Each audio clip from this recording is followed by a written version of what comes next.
लेकिन आप इतने अहंकारी हैं कि आप 50 गज भी पैदल नहीं चल सकते हैं, तो क्षमा कीजिए आप संत भी नहीं है। यानी आप शंकराचार्य भी नहीं है, आप संत भी नहीं है, और आप राजनीतिक कमेंट्री करते हैं कि हर अतिक्रमणकारियों के साथ विपक्षी दल क्यों खड़ा हो जाता है। किसी सरकारी ज़मीन पे कोई कब्जा कर ले, सारे विपक्षी दल खड़े हो जाएंगे, नहीं नहीं सरकारी ज़मीन खाली मत कराओ, इनको झुग्गियाँ दे दो। जब वोटर लिस्ट में अतिक्रमण करके कोई घुसपैठिया बैठ जाए तो उनके साथ समर्थन में। जब कोई सरकार से ऊपर नेशनल एडवाइजरी कमेटी बना करके सरकार का अतिक्रमण कर दे तो सब सोनिया गांधी के साथ खड़े हो जाते हैं। वो मदरसा का जो इमाम होता है वो बच्चों का इस्तेमाल करता है फिदाइन बनाने के लिए। आप बटुकों को शिक्षा देने वाले गए या वहाँ पर लठैती करवाने गए। संत शांत होता है, संतत्व तो आपका अहंकार से नहीं आता। बैरियर तोड़ेंगे, आप क्या दंगाई हैं, आप क्या आंदोलनकारी हैं। भारत की संस्कृति पर अखिलेश यादव के पिता ने गोलियां चलवाई। जब अखिलेश यादव ने खुल के कहा कि हम पूजा पाठ नहीं करते, मेरी पत्नी भी शायद नहीं करती है, जब वो राम मंदिर दर्शन करने को नहीं जाते हैं, जब वहाँ पर सरकारी ज़मीनों पर या मंदिरों पर कब्जा किया जाता है, जब व्यास देव की गुफा में पूजा को रोकने के लिए मुलायम सिंह सरकार आगे आती है, तो किसी न किसी सन्यासी को आगे आकर के सत्ता का बागडोर लेना होगा, और वो सत्ता ले लिया। आप शंकराचार्य जी कह रहे हैं, संत समाज आपको मानता नहीं है, सुप्रीम कोर्ट आपको मानता नहीं है, तो शंकराचार्य आपको कौन कह रहा है? वो कह रहा है जो कहता है डिसमेंटलिंग हिंदुत्व, जो कह रहा है हिंदुत्व सनातन डेंगू है, सनातन मलेरिया है, सनातन को खत्म कर देना चाहिए। वो आपको शंकराचार्य कह रहा है जो राम भक्तों पे गोलियां चलाता है। वो आपको शंकराचार्य कहता है जो कहता है हिंदू हिंसक होता है। केवल और केवल वही लोग आपको शंकराचार्य कह रहा है, ना तो सनातनी परंपरा से आपको तीनों शंकराचार्य ने विधिवत रूप से आपको शंकराचार्य का पट्टाभिषेक कराया। ना आपका पट्टाभिषेक हुआ, ना उन्होंने मान्यता दी, ना सुप्रीम कोर्ट ने आपको कहा, लेकिन आपको वही लोग कालनेमी कह रहे हैं जो बार बार हिंदुओं को हिंसक, हिंदू को ख़त्म कर दो, हिंदू को बर्बाद कर दो, हिंदू रोग है, ऐसे कहने वाले, राम भक्तों पे गोली चलाने वाले, राम मंदिर का विरोध करने वाले वही लोग आपको शंकराचार्य कह रहे हैं। तो समझ जाइए कुछ ना कुछ तो चक्कर है। सवाल एक है कि आप 50 गज भी यदि जनता की सुविधा के लिए 50 गज भी पैदल नहीं चल सकते हैं, तो क्षमा कीजिए आप संत भी नहीं हैं। क्योंकि संत के लिए संत कुंभन दास ने कहा है संतन को सीकरीसों का काम। यही बात गीता में श्री कृष्ण ने पहले वर्षों पहले कहा है कि जो दुख राग भय द्वेष अहंकार ईर्ष्या विद्वेष से ऊपर होगा वो संत कहलाएगा। लेकिन आप इतने अहंकारी हैं कि आप 50 गज भी पैदल नहीं चल सकते हैं, तो क्षमा कीजिए आप संत भी नहीं है। यानी आप शंकराचार्य भी नहीं है, आप संत भी नहीं है, और आप राजनीतिक कमेंट्री करते हैं, उद्धव ठाकरे के समर्थन में जाते हैं। वो उद्धव ठाकरे जो हिंदुत्व की विचारधारा से दूर हो गया, जो पालेगांव में साधु संतों को मारने पे पीटे जाने पे चुप रहा, आप उद्धव ठाकरे के कहते हैं उसके साथ गलत कर दिया शिंदे ने। तो आप एक राजनीतिक व्यक्ति हैं, आपने चोला पहना हुआ है, इसीलिए योगी जी आपको कालनेमी कह रहे हैं। अच्छा देखिए, मगर 2015 में यही विपक्ष के जो आज सत्ता में है वही उनके साथ खड़ी थी, जो आज विपक्ष में आज वो 26 में उनके साथ खड़े हैं। सवाल 2015 के अभिव्यक्तानंद हैं क्या? सवाल ये है कि वो एक काउस था, इसलिए जन समर्थन मिल गया था। लेकिन 2015 याद है, 2017 याद होना चाहिए, यह फिर 2022 में सुप्रीम कोर्ट का भी आदेश याद होना चाहिए, साधु संतों ने जो इन पे केस किया है वो भी याद होना चाहिए। इनको मान्यता इनके पीठ के लोगों ही ने दिया। सारे देश मीडिया में आज चर्चा चलाया जा रहा है, सनातन द्रोही जो आज का राष्ट्रवादी बने हुए पत्रकार लोग वो कह रहे हैं, पूरे एक ही चर्चा चल रहा है नैरेटिव कि अभिव्यक्तानंद जी के साथ मारपीट हुई। ये बताओ पुलिस वहाँ डंडे लेके खड़ी थी क्या कि जैसे आएगा उसको पीटेंगे, या आपने जाकर व्यवस्था को कुचलने का प्रयास किया? आप जनता के बीच में वहाँ सौहार्दपूर्ण जो भावना चल रहा था, जो धार्मिक भावना चल रहा था, उसको आहत करते हुए आप ज़बरदस्ती बैरिगेटिंग चोलेंगे, बैरियर तोड़ेंगे, आप वहाँ उत्पात मचाएंगे, तो प्रशासन को मजबूरी होकर के चलाना ही पड़ेगा। और आप अपने आगे बटुकों को आगे लगा करके आप क्या राजनीतिक बटुकों को हथियार बनाना चाहते हैं? ऐसा ही तो एक था ना, हरियाणा का एक बाबा, उसने भक्तों को आगे कर दिया था।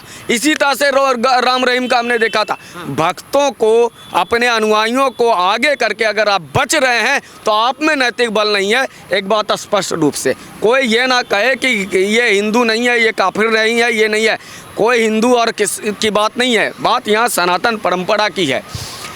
जब आप 50 गज, कितनी दूरी होता है ये रहा, 50 गज, मीटर की बात है, गज की बात कही जा रही है या मीटर ही बात कर रहे हैं, 50 गज वो बोर्ड इतना दूर। आप इतना दूर पैदल नहीं चल सकते हैं लाखों की भीड़ में, तो आप संत कैसे कहलाएंगे? आप मुझे इस बात का जवाब दे दीजिए। मगर जो भाजपा की बोली नहीं बोलेगा वो संत नहीं है। नहीं, भाजपा की बोली बोलो ना बोलो, मैंने पिछले 5-7 मिनट से आप पे बोला है। क्या मैंने कभी भाजपा के बारे में बोला क्या कि उन्होंने कहा भाजपा को गाली दी या मोदी जी को प्रधानमंत्री बनने की बात थी तो इनके गुरु ने थप्पड़ मारा? मैं ऐसी बातें नहीं कह रहा। उन्होंने कहा ना कुंभ का जब मेला लगा था तो जो उसमें हिंसा भड़की कई लोगों की जान गई, तो उन्होंने कहा इसका जिम्मेदार सिर्फ स्वयं योगी है। और वो तो ये भी कह रहे हैं कि मैं गौ माता को राष्ट्र माता बनाना चाहता हूँ। 2024 में अमित शाह ने बोला था कि एक बार सरकार में लेके आइए नरेंद्र मोदी को, गौ तस्करी वालों को जेल में चुन चुन कर डालेंगे। कहाँ डाल रहे हैं? इसलिए उनको टारगेट किया जा रहा है। अच्छा, मुझे एक बात बता दो, गौ माता को करना है रक्षा, इसके लिए कौन उनका विरोध कर रहा है? आज मैं जो बोल रहा हूँ, मैं तो ये कह रहा हूँ उनके व्यवहार पर और उनके जो झूठे, लेकिन एक बात मैं समझ नहीं आ रहा है और ये बात बिल्कुल जनता तक ये पहुँचाइएगा कि हर अतिक्रमणकारियों के साथ विपक्षी दल क्यों खड़ा हो जाता है? किसी सरकारी ज़मीन पे कोई कब्जा कर ले, सारे विपक्षी दल खड़े हो जाएंगे, नहीं सरकारी ज़मीन खाली मत कराओ, इनको झुग्गियाँ दे दो। जब वोटर लिस्ट में अतिक्रमण करके कोई घुसपैठिया बैठ जाए तो उनके साथ समर्थन में। जब कोई सरकार से ऊपर नेशनल एडवाइजरी कमेटी बना करके सरकार का अतिक्रमण कर दे तो सब सोनिया गांधी के साथ खड़े हो जाते हैं। और जब कोई शंकराचार्य पद पर अतिक्रमण कर लिया तो भी इसमें विपक्ष के नेता खड़े हो गए। ये अतिक्रमणकारियों के साथ विपक्ष को इतना प्रेम क्यों है, ये सवाल पूछा जाना चाहिए। जो अभी मुक्तेश्वरानंद जी ने जो बातें कही है, धार्मिक रूप से एक जो साधु हैं, सन्यासी हैं, जो जिस तरह का वो उनका आवरण है, जैसा उनका वेशभूषा है, इस पर मैं हमेशा सहमत हूँ। लेकिन आचरण, यदि आप लाखों के भीड़ में जाकर, आज आपने कहा भगदड़ होने का, क्या भगदड़ इस बार भी अगर हो गया होता वहाँ पर जिस तरह से ये गए, हटा दो सब। अरे शंकराचार्य मर्यादित होता क्या? आदि शंकराचार्य पालकी में घूमते थे क्या? वीआईपी कल्चर, एक तरफ तो हम कहते हैं वीआईपी कल्चर नेताओं से छीनना चाहते हैं और साधु संतों को कहते हैं नहीं ये पालकी पे चलेंगे।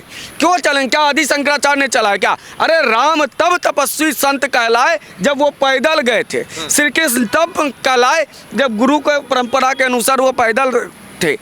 राजशाही, चाहे वो सतुआ बाबा हो चाहे कोई बाबा हो, ये तरीका नहीं है। मैं ऐसे हमेशा लोगों का विरोध करता हूँ। आपको योगी जी से व्यक्तिगत पीड़ा है, आप उनसे लड़िए। आपको मोदी जी से व्यक्तिगत पीड़ा है, भाजपा से व्यक्तिगत पीड़ा है, खूब लड़िए। लेकिन साधु संत होने के नाते और आप अपने आपको संत कहते हैं, आप गुरुकुल चलाते हैं, तो अपने छात्रों का, ऐसा तो मैंने देखा है अभी पाकिस्तान में मदरसे में कहा जाता है, वो मदरसा का जो इमाम होता है वो बच्चों का इस्तेमाल करता है फिदाइन बनाने के लिए। आप बटुकों को शिक्षा देने वाले गए या वहाँ से लठैती करवाने गए? और दूसरी बात, आप राजनीतिक नहीं हैं तो हर बात माइक पे बोल के वीडियो बनवा के सर्कुलेट को कराते हैं। चुनाव लड़ जाइए, मैं भी समर्थन कर दूंगा अगर आपके मुद्दे सही होंगे तो। लेकिन आपको चुनाव नहीं लड़ना है, आपको राजनीतिक टिप्पणियां करनी है और बार बार कट करनी है तो मनसा, आप अभी मुक्तेश्वरानंद जी, आप धर्म पे एक सभा बुलाइए, धर्म पे चर्चा कराइए, स्वागत करेगा। लेकिन एक संत अगर आएगा और राजनीतिक में, मैंने बताया ना, आज पूरे देश में चर्चा चल रही होती कि माघ पूर्णिमा में कितनी अच्छी व्यवस्था उत्तर प्रदेश सरकार ने कराई और उसको रोकने के लिए अभिषेक मुक्तेश्वरानंद आ गए, अब पूरा मामला ख़त्म हो गया। तो आप अगर राजनीतिक षड्यंत्र का शिकार बनेंगे और या तो आप खुद उसमें शामिल होंगे तो आपको कोई व्यक्ति, चाहे वो हिंदू हो ना हो, वो नहीं मानेगा। हाँ, जिसको हिंदुत्व से नफरत है, जो सनातन को डेंगू मलेरिया गाली देता हो, जो राम भक्तों पे गोली चलाता हो, वही आपका साथ दे सकता है, वही दे रहा है। अखिलेश यादव सनातन विरोधी थोड़ी है, वो तो कह रहे हैं जो शंकराचार्य का प्रमाण मांग रहे हैं वो खुद योगी वो प्रमाण दें। दूसरा, उन्होंने ये भी कहा कि संत समाज का जो सम्मान नहीं कर रहे हैं उनका सम्मान ये समाज नहीं करेगा। नहीं, सम्मान कैसे चला जाता है? गोलियां चलवा कर। उनकी चोटियां तो खींची गई ना। चोटियां क्यों खींची गई? हाँ। सवाल यह है कि अगर मैं यहाँ पे पत्थर मारते रहूं हाँ। और उसके बाद आपका बैरियर है उसको तोड़ूं हाँ। और उसके बाद विक्टिम कार्ड खेलूं कि हमको मारा, आपने बैरियर क्यों तोड़ा? अरे संत शांत होता है। संतत्व तो आपका अहंकार से नहीं आता। बैरियर तोड़ेंगे, आप क्या दंगाई हैं? आप क्या आंदोलनकारी हैं? आप बैरियर तोड़ेंगे। अगर बैरियर, इस पे वही मैं बार बार कर रहा हूँ, इस पे चर्चा क्यों नहीं हो रही है कि क्या इनका व्यवहार सही था कि ज़बरदस्ती घुसेंगे? जब आप ज़बरदस्ती करोगे तो प्रशासन लाख लोगों की भीड़ देखेगा। ये कोई संत हो, कितने भी पद पर बैठे हुए हों, लाख आम आदमी, आम श्रद्धालुओं से बड़ा नहीं हो सकता है कोई संत। अगर कोई है तो मैं ऐसे लोगों को जूते पे रखना पसंद करूंगा। क्या मेरा अधिकार नहीं है? अगर मैं आम आदमी हूं, 50 लाख लोग अगर आम आदमी खड़े हैं तो नहीं, उसको रोक दो, इसको भेजो। अरे ये कुंभ में व्यवस्था होती है, आम आदमी को भी पता है, उस दिन आम आदमी नहीं जाता है। ये कुंभ नहीं है। 4 शंकराचार्य हैं, 3 अभी हैं और एक ये स्वयं सिद्ध हैं। क्या तीनों शंकराचार्य पहुंच गए थे क्या? कोई बड़ा साधु संत पहुंच गया क्या? जो साधु संत पहुंच गया वो जाता है चुपचाप स्नान करके। बहुत साधु संत, बिरले ज्ञानी वहाँ के गए होंगे, साधु संत वहाँ स्नान करके निकल आए होंगे। कोई कुंभ की व्यवस्था अलग होती है। इनके चाटुकार जो पत्रकार हैं वो कहते हैं कि सरकार ने कहा था कुंभ की जैसी व्यवस्था है तो आ गए। अरे सरकार तो प्रचार कर रही है। साधु संत इतना गधा है क्या? उसको पता नहीं है कुंभ है कि नहीं है? ऐसे बेवकूफ़ी वाले हरकतें इंडिया टीवी पे बैठ करके कोई कह रहा था। मतलब इतना दुर्भाग्यपूर्ण है। ये लोग जो चोलाबाजी पहन करके सनातन वाला आता है ना, हिंदू राष्ट्रवादी, इसको समझने का प्रयास कीजिए। राम भद्राचार्य जी कह रहे हैं कि योगी सरकार बिल्कुल ठीक है, मगर किसी की चोटियां जब खींची जाए तो मुझे सरकार वहाँ सही नहीं लगती है। तमाम ऐसे विपक्षीय पार्टियां कह रही हैं। और ये कहा जाए कि कह रहे हैं कि आप वहाँ हिंसा भड़काने गए थे या स्नान करने गए थे? जाहिर तौर पर मेरा भी यही प्रश्न है। देखिए, मैं बटुकों के साथ जो हुआ उसको कोई नहीं स्वीकार करेगा, लेकिन बटुकों ने जो किया उसको कैसे स्वीकार कर ले हम? इनके साथ अगर मारपीट किया, प्रशासन ने इनको रोका, वो गलत है, तो इन्होंने जो किया वो कैसे सही हो सकता है? आप क्रिया की प्रतिक्रिया तो मिलेगी, क्योंकि प्रशासन आपके एक अहंकार के आगे नहीं झुकेगा वहाँ जहाँ 50 लाख लोग खड़े हैं। अच्छा, ये शंकराचार्य के साथ जो हुआ है, 27 में यूपी में चुनाव है, तमाम ऐसे विपक्ष की पार्टियां कह रही हैं कि जो 2015 में उनके साथ हुआ था तो अखिलेश यादव ने रिपीट नहीं कर पाए सरकार में। ये जो अभी योगी जी की सरकार में ऐसा हुआ है, अब योगी और भाजपा की सरकार कभी यूपी में कमबैक नहीं कर पाई। देखिए, उस समय ये लोग निर्दोष थे और निर्दोषों पे लाठीचार्ज हुआ था। इस बार साफ दिख रहा है कि एक मंशा, और वो मंशा राजनीतिक थी, सांस्कृतिक मंशा थी, आध्यात्मिक मंशा थी, लेकिन एक मंशा के तहत आप अगर जाकर के करते हैं तो उत्तर प्रदेश की जनता देख रही है कि क्या फिर से वो अखिलेश राज ला दें जहाँ राम भक्तों पे गोलियां चलाई जाती थी।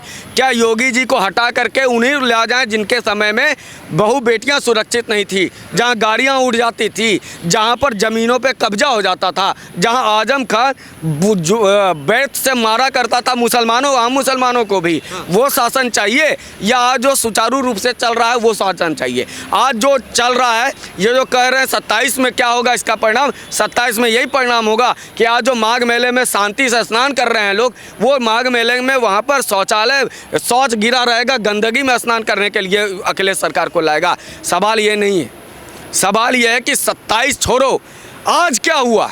मैं माँ गंगा के किनारे का बच्चा हूँ। मुझे पता है कि माँ गंगा के किनारे अगर आप बदनीयती से जाएंगे तो आपको डुबकी लगाने से माँ गंगा रोकती है।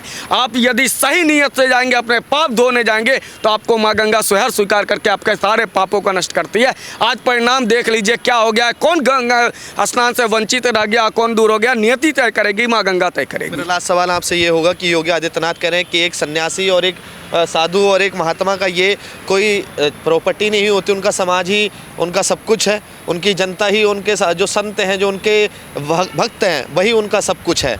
योगी जी पहले भी कह चुके हैं कि मैं केवल कस्टोडियन हूँ। ये सत्ता जो मुझे मिली है, मैं इसका भागी नहीं हूँ, मैं सिर्फ कस्टोडियन हूँ, मुझे सिर्फ संचालन चलाना है। एक नैरेटिव बहुत चला रहे हैं कि ये राजनीति छोड़ करके अभिमुक्तेश्वरानंद जी आ गए सन्यासी, और वो सन्यासी छोड़ के राजनीति आ गए। वो सन्यासी आज भी हैं, कल भी थे, आगे भी रहेंगे। लेकिन जब भारत की संस्कृति पर अखिलेश यादव के पिता ने गोलियां चलवाई। जब अखिलेश यादव ने खुल के कहा कि हम पूजा पाठ नहीं करते, मेरी पत्नी भी शायद नहीं करती है, जब वो राम मंदिर जहाँ दर्शन करने को नहीं जाते हैं, जब वहाँ पर सरकारी ज़मीनों पर या मंदिरों पर कब्जा किया जाता है, जब व्यास देव की गुफा में पूजा को रोकने के लिए मुलायम सिंह सरकार आगे आती है, तो किसी न किसी सन्यासी को आगे आकर के सत्ता का बागडोर लेना होगा, और वो सत्ता ले लिया है। मुस्लिम बेटियां ही मेरी बेटियां, ऐसे भी बयान करते किनके? समाजवादी नहीं, समाजवादी पार्टी ने तो मुजफ्फरनगर में दंगा हुआ, लिखित आदेश निकाला कि मुसलमानों को केवल हम देंगे, राहत हिंदुओं को नहीं देंगे। क्या आज ऐसे लोग फिर से जाकर के उनको सरकार में लाएंगे? ये सरकार की राजनीति छोड़ दीजिए। विषय ये है कि कालनेमी आए थे, माँ गंगा ने न्याय कर दिया, जाइए ये बता दीजिए अभिमुक्तेश्वरानंद और उनके तमाम समर्थक जो उनको हिंदुत्व को ख़त्म करके ऐसे ऐसे कालनेमियों को खड़ा कर रहे हैं, ऐसे ऐसे लोगों को विपक्ष का नेता बना रहे हैं। इसलिए और मैं आज एक राजनीतिक टिप्पणी भी करता हूँ कि क्या हमारे देश के या उत्तर प्रदेश के विपक्ष के नेता इतने निकम्मे हो गए हैं कि हमें बार बार किसी न किसी को विपक्ष का नेता बनाना पड़ता है? कभी किसी पत्रकार को, कभी किसी छात्र नेता को, कभी अभिमुक्तेश्वरानंद को सरकार के सामने खड़ा क्यों लाते हो? दम हो तो राजनीति में दोनों आमने सामने हो, लड़ो, जो जीतेगा सरकार, जनता जिनको पसंद करे जीतेगी। क्यों ऐसे कालनेमियों को खड़ा करते हो? चलिए ठीक है, बहुत बहुत धन्यवाद। ये थे अमित श्रीवास्तव जी। अब राजनीतिक विश्लेषक हैं, अपनी बात रखते हैं, मगर आप तमाम लोगों की क्या राय है, इनकी बात से कितना सहमत है, कमेंट बॉक्स में ज़रूर बताइएगा। जय हिंद, जय भारत।